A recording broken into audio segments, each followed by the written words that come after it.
Agriculture is the backbone of Kansas's economy, with our state ranking as the 8th largest agricultural exporter in the country, shipping more than $7 billion in beef, wheat, soybeans, and other grains to markets all around the world.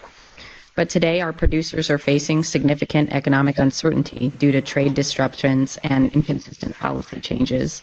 Farmers depend on stable, long-term trading relationships. Abrupt shifts in policy, like the president's threatened tariffs on Canada and Mexico, would raise prices for farmers and make it harder for them to plan for the future. We've seen the consequences of trade instability before. When certain tariffs were imposed during the president's first term, American farmers lost roughly $27 billion in exports between 2018 and 2019, according to the Washington Post.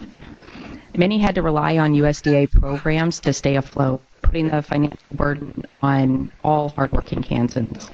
To keep our agricultural economy strong, we need trade policies that open doors for our farmers rather than create new obstacles. And at the same time, Ford blocked the recent federal funding freeze. Uncertainty created had consequences. Farmers who signed contracts with USDA programs, investing their own money in fencing, new crops, and renewable energy systems, were left in limbo, unsure if promised.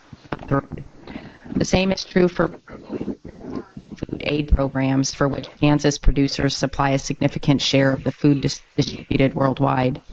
This is about politics, stability, and opportunity for the multi-generational farm that's in Garnett, Kansas, and those farms all across the country, where families simply want to make an honest living and provide for their loved ones. That's why leaders on both sides of the aisle have spoken out on the need for policies that support our agricultural sector and lower prices at the grocery store. We must work together to provide certainty for our producers, strengthen our global competitiveness and trade partnerships, and ensure Kansas farmers can continue doing what they do best, which is feeding our country and the world.